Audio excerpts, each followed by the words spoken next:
I still wake up at cold sweats in the middle of the night and say, why did you do this to Willow? Hello, guys. Hey, turkeys. It's Margie. It's Dan. We're the Gen-Xers. We just watched The Acolyte, Disney Plus's new venture into the Star Wars world, and wanted to tell you what we thought about it. I probably came into it a little predisposed to not like it based on some of the recent Disney Plus stuff that they've done with some of my favorite childhood memories. Like Indiana Jones or She-Hulk, one of my favorite characters.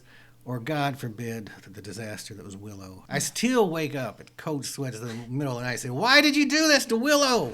And also, a lot of the new Star Wars has just not been for me. I'm all for the people that do like them. Good for them. I had my Star Wars day back in 1973 or whatever it was. I will say, I didn't love or hate it so far. I did try to watch it as much as I could with an open mind. Some of the characters do seem kind of intriguing. But we're not going to get too deep into the plot or the lore of the woods here. They're kind of like churning out a storytelling machine at times that doesn't always do a great job at the storytelling aspect. It's more of a marketing sort of thing.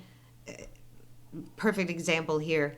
After the opening salvo of this series, immediately following the opening salvo of the series, cue the cute little robotic sidekick named Pip, who is, I'm sure, to be on everybody's lunchboxes, on everybody's keychains, and everybody's T-shirts in the next year or two. But yeah, they're just kind of churning out the same tropes here. And I do have to say, too, Disney and everybody else, too, just as a scantily clad woman does not move a plot forward, neither does a scantily clad dude, so we don't have to be throwing those all over the screen. There was one scene. I'm saying throw them all over the place, but there was one scene. Look, her high morals are the only reason I haven't taken off my shirt to boost our ratings and subscribers. So. Yep. Sorry, ladies. Keep it on, Dan. I keep saying. She does. I will say one thing. Right now, like I said, I don't love it or hate it.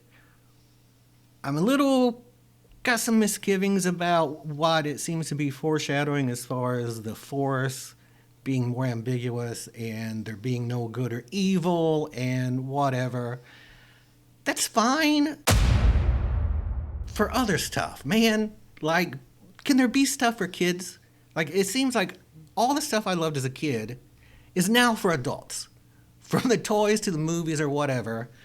What is out there for kids? With adult themes, I must say. Yeah, with things kids don't need to be thinking about right now. Kids should have shows to watch with good, clear-cut good, evil, whatever, at least up to a certain age. I mean...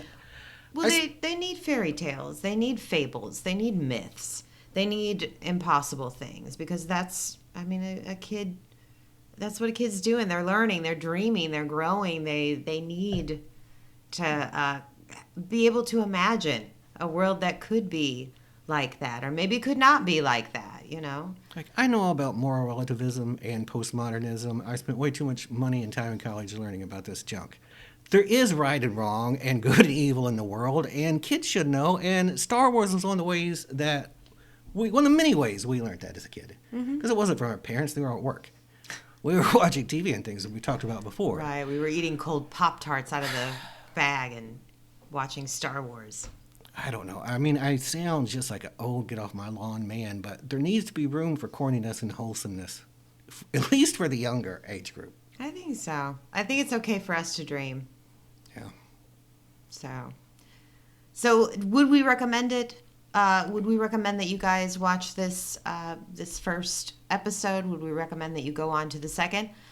I think so. I mean, I'm interested to see where it goes and interested to see if we fall into these tropes or not. I'm going to give it at least a couple more episodes, and who knows, I might end up loving it.